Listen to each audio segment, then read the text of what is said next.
आने वाला नन्हा मेहमान अक्सर खुशियां लेकर आता है, पर अगर उन खुशियों पर किसी पराये की नजर लग जाए तो ये कहानी अनामिका की है।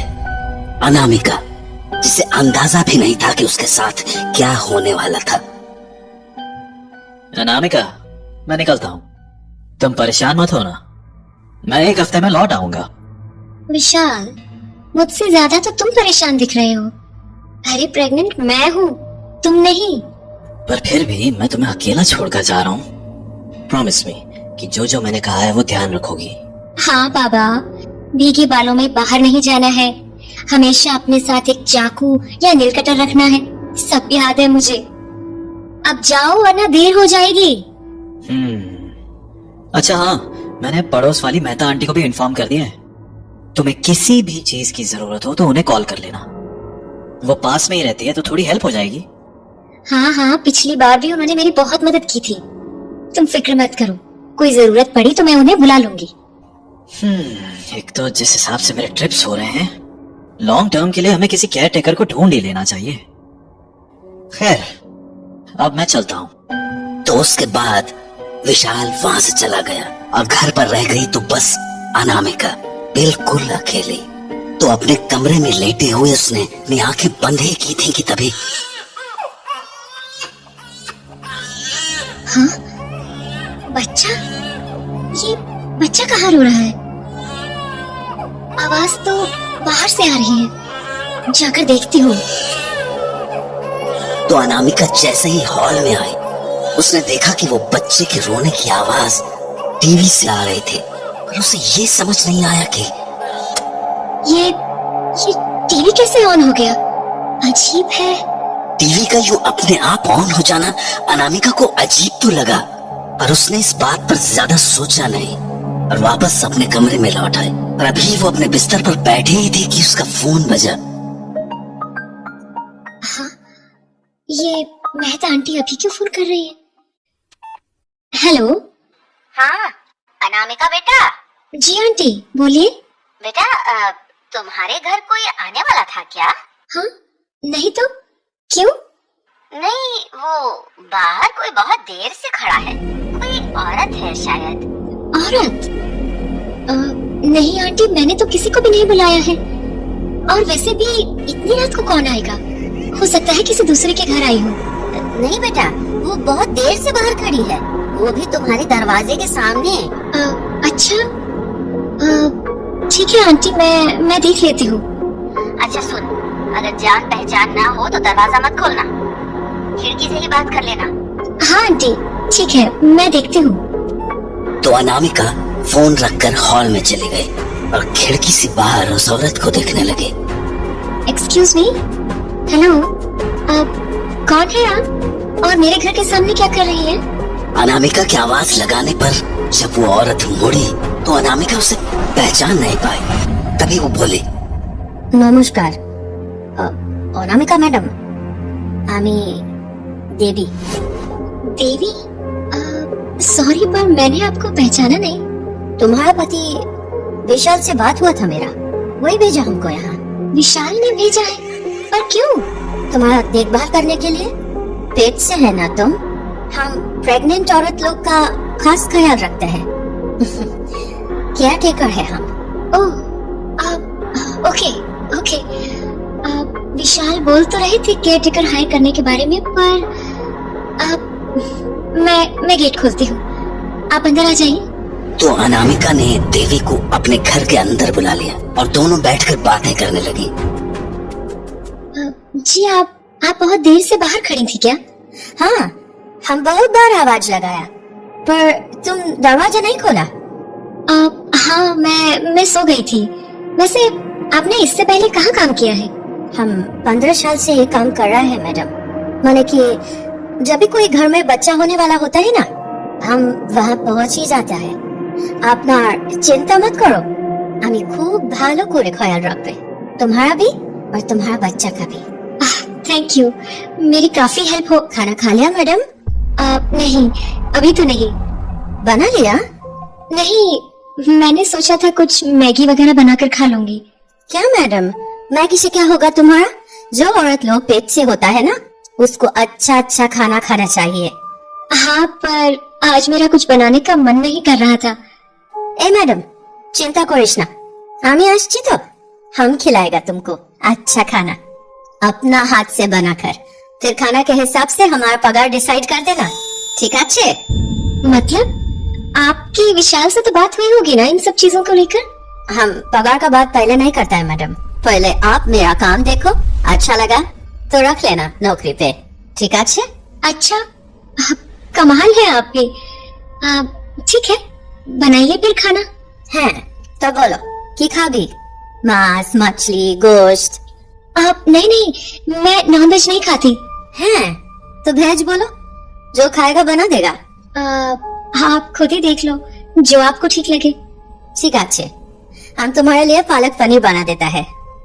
तो उसके बाद देवी ने अनामिका के लिए खाना बनाया। खाना इतना ज्यादा अच्छे से बना था कि अनामिका बोली, माय गॉड आंटी, इतना अच्छा पालक पनीर मैंने कभी नहीं खाया। अब से अगले 9 महीने तक आप इसी घर में रहोगे। It's decided. चिंता करिस ना मैडम, हम अपना काम कभी अधूरा नहीं छोड़ता। नहीं आंटी, रियली आपके आने से मेरी बहुत हेल्प हो गई। अभी तो तुम बस हमारा हाथ से खाना खाया है, हम और भी बहुत कुछ कर सकते हैं। बहुत कुछ मतलब?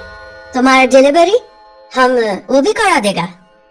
नहीं, उसकी जरूरत नहीं पड़ेगी, उसके लिए हॉस्पिटल है आंटी। सत्य बोलছি अनामिका मैडम, हमको बहुत कुछ आता है। हाँ? मतलब? लोग का मन का इच्छा होता है ना, हम उसको भी पूरा कर देता है। हाँ? अब समझी नहीं मैं। तुमको बेटा चाहिए या बेटी? हाँ? ये कैसा सवाल है? बोलो तो। नहीं, मुझे कोई भी चलेगा। सोच लो मैडम, हम इसमें भी तुम्हारा मदद कर सकता है। तुम बोलेगा तो बेटा बेटी दोनों भी दिलवा देगा। एक दो इतना टोटका कर भी बस सब हो जाएगा। नो प्लीज, ये ऐसी बातें मत कीजिए, मुझे ये सब कुछ नहीं चाहिए। ऊपर वाला जो दे देगा मैं उसी में खुश हो जाऊंगी। और जो एक भी नहीं दिया तो? हाँ? ये क्या बोल रही हैं आप? ऐसा हो जाता है मैडम, कभी कभी लोग का खुशी एक झटका में छिन जाता है। देखिए, आप ऐसी बातें करके मुझे अनकंफर्टेबल कर रही हैं। अरे चिंता करिस ना मैडम, हम तो तुमको बस ये बोला कि हम क्या क्या कर सकते हैं, कुछ करेगा थोड़ी। तुमको ये बात सब पसंद नहीं तो हम वो सब नहीं बोलेगा, कुछ और बात करेगा। और वैसे भी हमारे रहते तुमको घबराने का नहीं है, कुछ नहीं होने देगा हम तुमको। अच्छा आंटी, मैं सोच रही थी कि अब मैं सोने जाऊं, रात भी होने लगी है। ठीक আছে, जो बोलो। আমি এই दिखी सोफे থাকে, हम यही सोफे पे सो जाएगा, ठीक আছে? एक्चुअली आप हॉल में मत सोना। क्या ना? बस ऐसे ही आप मेरे कमरे में ही सो जाना। किंतु क्या ना? वो मेरा टीवी थोड़ा अजीब है। माने? मतलब इसमें कभी भी कुछ भी हो जाता है। अभी थोड़ी देर पहले मैं अपने कमरे में सोई थी तो ये टीवी अपने आप ऑन हो गया था।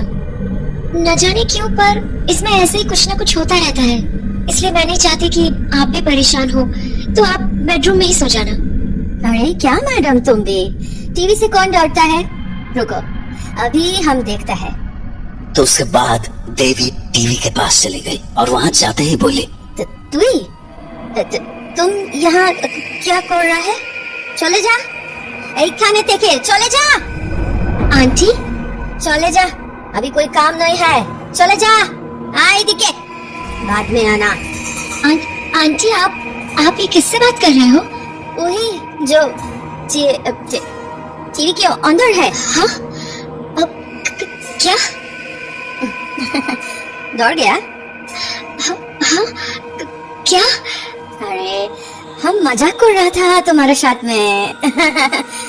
क्या? तो आप भी जो बातें कर रहे थे वो? अरे मजाक था बाबा। भय करो ना, कमाल है तुम भी मैडम, अपना घर का सामान से कौन डरता है? अब चलो तुमको हम चौंपी कर देता है। चंपी? आंटी मैं तो सोने वाली थी ना।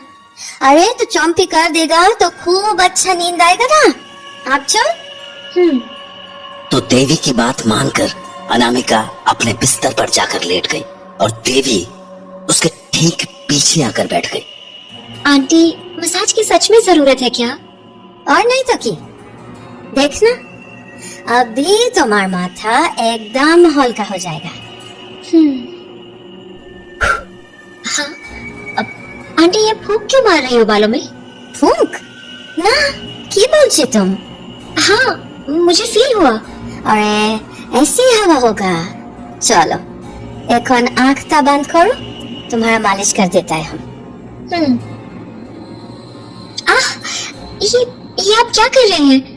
ए नाना, वो गलती से तुम्हारा बाल हमारे हाथ में आ गया, हम इसको बाद में फेंक देगा, ठीक है? तुम बस अपना आंख बंद करो और सोने का कोशिश करो। आंटी रहने दीजिए ना, मैं ऐसे ही सो जाऊंगी। वैसे भी मेरी आंखें पता नहीं क्यों भारी हो रही हैं। ठीक है, जैसा तुम्हारा मर्जी, आराम करे सो जाओ। बस ना अपना कमरा से वो वाला दिया मत हटाना। दिया? कौन सा दिया? वो जो खिड़की पे रखा है ना, वही वाला। जब तक काम पूरा नहीं होता वो दिया का जलना बहुत जरूरी है। सो जाओ अनामिका, सो जाओ। तो उसके बाद अनामिका को एकदम से नींद आ गई, ऐसे ही जैसे मानो वो किसी नशे में चली गई हो। पर कुछ ही देर बाद उसे अपने सपने में कुछ अजीबो गरीब सा दिखा। उसकी आंखों के सामने बस अंधेरा था, पर फिर भी उस अंधेरे में उसे दो लंबे हाथ आते हुए दिखे, जो धीरे धीरे उसके पेट को सहला रहे थे। पर जाने क्यों वो सब देखकर अनामिका का मन बेचैन सा होने लगा। वो पूरी ताकत से अपनी आंखों को खोल के उस सपने से बाहर आने की कोशिश कर रही थी, पर तभी उसे कुछ और भी देखा। अब अनामिका के हाथों में एक नन्हा सा बच्चा भी था, जिसे वो उन्हीं लंबे हाथों में दे रही थी, और धीरे धीरे वो बच्चा उससे दूर होता जा रहा था। तभी अनामिका ने एक चीख के साथ अपनी आंखें खोली।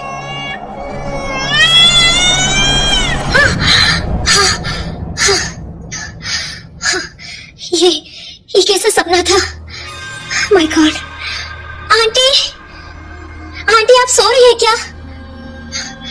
लगता है आंटी गहरी नींद में है। मुझे ठीक से याद भी नहीं कि मेरी आंख कब लग गई। और जहां तक मुझे याद है, आंटी ने वहां दिया रखा था ना, फिर वो कहाँ गया?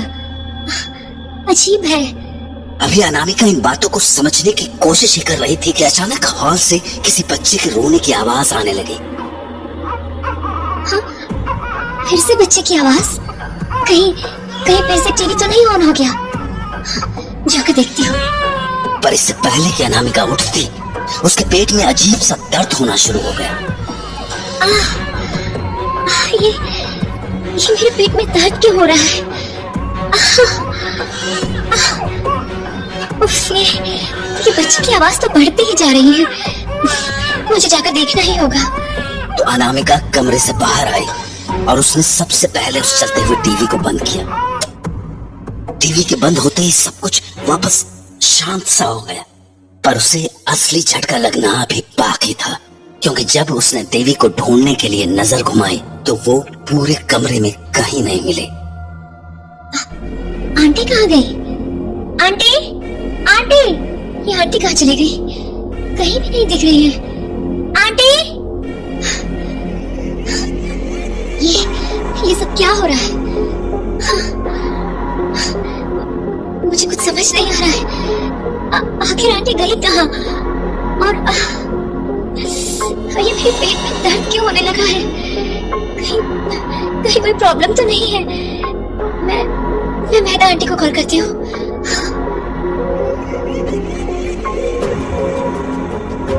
Hello, Mehta aunty? हाँ बेटा बोल, परेशान क्यों लग रही है? कुछ हुआ क्या? आंटी आप मेरे घर आ जाओगे प्लीज? मुझे बहुत डर लग रहा है। अरे बेटा पर हुआ क्या? आंटी आप बस प्लीज यहाँ आ जाओ, मैं आपको सब बताती हूँ।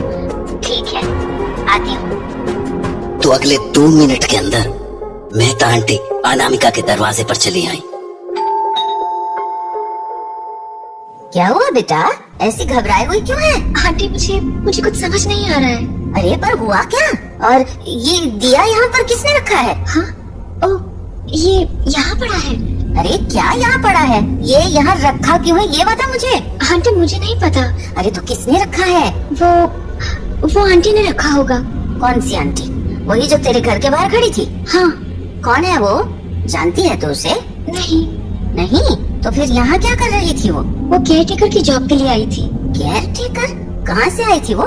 पता नहीं, बोल रही थी विशाल ने भेजा है। अरे तो फिर यहाँ उसने दिया क्यों जलाया? जानती भी है ये कैसा दिया है? अरे आंटी मुझे सच में कुछ नहीं मालूम।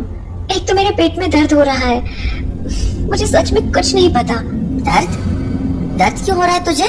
पता नहीं, अभी थोड़ी देर पहले ही शुरू हुआ। अच्छा, थोड़ा शांत हो जा। प्रेगनेंसी के वक्त कभी कभी स्ट्रेस के कारण ऐसा हो जाता है। अच्छा एक काम कर, तूने बोला ना उस केयर टेकर को विशाल ने भेजा था, फोन लगा उससे। पर आंटी विशाल तो बिजनेस ट्रिप पर गए हैं, ये सब बताया तो परेशान हो जाएंगे। अरे तो बस उसको ये पूछ कि उसने किसी केयर टेकर को भेजा था क्या? ठीक है। हेलो। विशाल, तुम पहुंच गए क्या? नहीं, रास्ते में हूँ। क्यों, क्या हुआ? नहीं वो मैं ये पूछ रही थी कि तुमने केयर टेकर का कुछ देखा था क्या? नहीं, मुझे टाइम नहीं मिल पाया अनामिका। मैंने सोचा था पहुँच कर देख लूंगा। क्यों, क्या हुआ? तुम ठीक हो ना? हाँ, मैं ठीक हूँ। बस ऐसे ही पूछ रही थी। मैं बाद में बात करती हूँ। आंटी, विशाल तो कह रहा है कि उसने किसी केयर टेकर को यहाँ नहीं भेजा। क्या? तो फिर? आंटी वो कौन थी? रुक, घबरा मत, तू अंदर चल, फिर सारी बात करते हैं। तो वो दोनों घर के अंदर चले आए। मुझे पूरी बात बता, तुझे उस औरत ने क्या क्या बोला था? कुछ खास नहीं आंटी। अरे कुछ तो अलग सा बोला होगा, याद कर। हाँ, उन्होंने एक बात तो अजीब बोली थी। कह रही थी कि कुछ टोटके से बच्चे करा सकती हैं, ऐसा कुछ। क्या टोटका? हाँ, पर उसने तुझे कुछ दिया था? नहीं। कुछ खाने को दिया था? कुछ ऐसा जो वो अपने घर से लाई हो? नहीं आंटी, वैसा तो कुछ भी नहीं दिया, पर मुझे खाना बनाकर जरूर खिलाया था। और क्या किया था?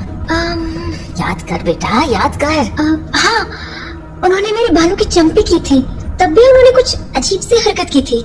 कैसी हरकत? उन्होंने मेरे बालों पर फूंक मारी और फिर कुछ बाल भी तोड़े। उसके बाद उसने कुछ और भी किया था?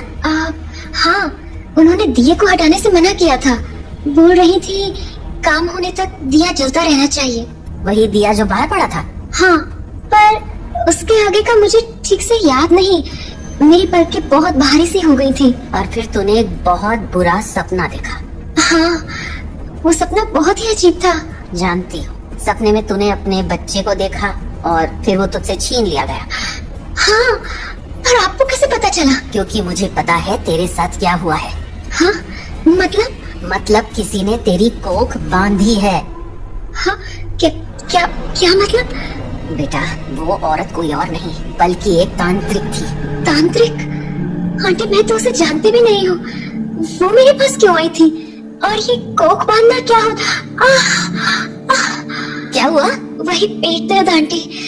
जब से उठी हूँ तब से पेट में दर्द हो रहा है और रह कर अचानक से तेज हो जाता है। ये ठीक नहीं है बेटा। अब तक मुझे लग रहा था कि ये स्ट्रेस के कारण हो रहा होगा, पर अब मुझे पक्का लग रहा है ये उसी तांत्रिक का किया धरा है। पर आंटी, मुझे समझाओ तो सही कि ये कोख बांधना होता क्या है? बेटा, तंत्र विद्या है ये।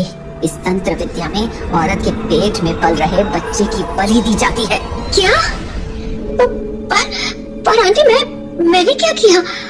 और वो तांत्रिक, मैं तो उसे जानती भी नहीं हूँ, फिर वो मेरे साथ ऐसा क्यों कर रहे हैं? तांत्रिक की किसी से आपसे दुश्मनी नहीं होती, वो तो अपनी शक्ति बढ़ाने के तरीके ढूंढते रहते हैं। बस यूं समझ ले कि किसी ने उस तांत्रिक को तेरे पेट से होने की खबर पहुंचा दी थी, क्योंकि शायद किसी को ये बात रास नहीं आई थी कि तेरी जिंदगी में खुशियां आने वाली हैं। क्या?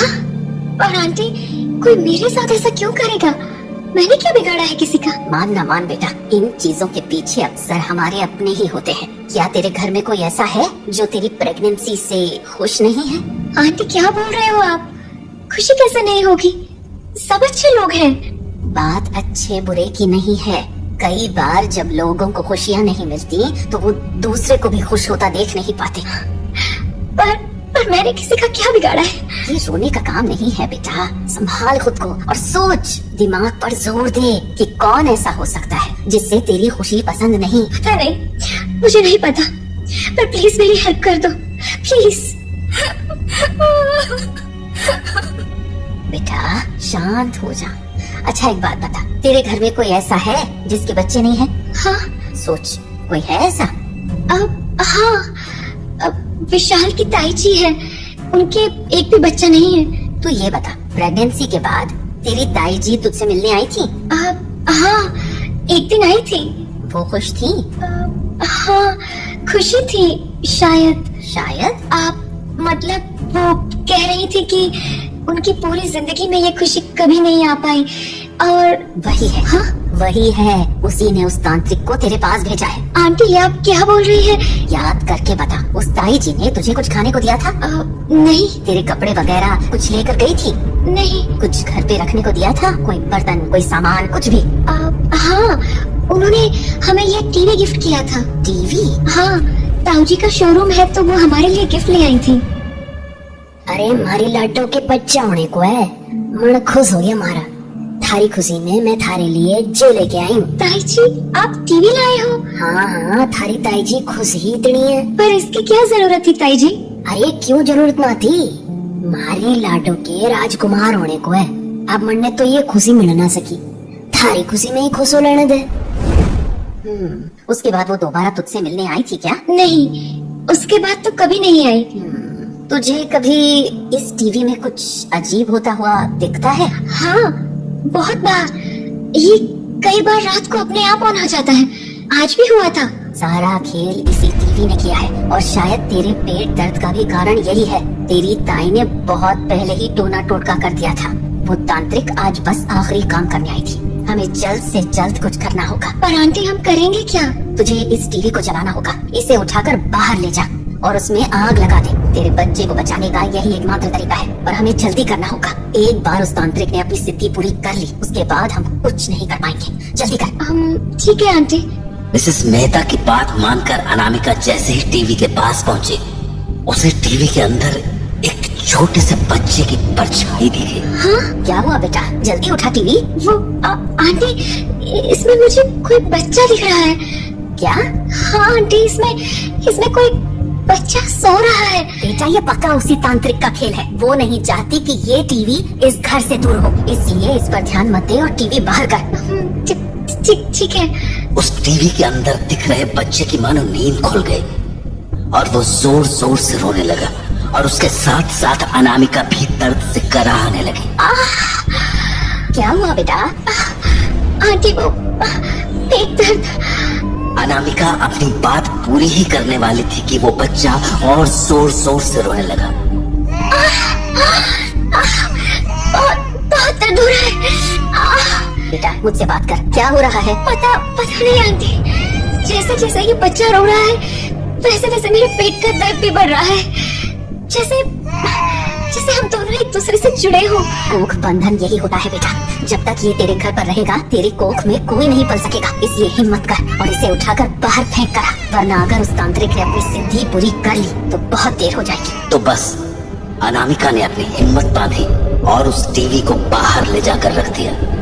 उसके बाद मिसेस मेहता ने उसके चारों तरफ गंगा जल का घेरा बनाया और अनामिका को एक माचिस की तीली पकड़ाते हुए बोली, ले बेटा जला दे इसे। पर आंटी टीवी ऐसे कैसे चलेगा?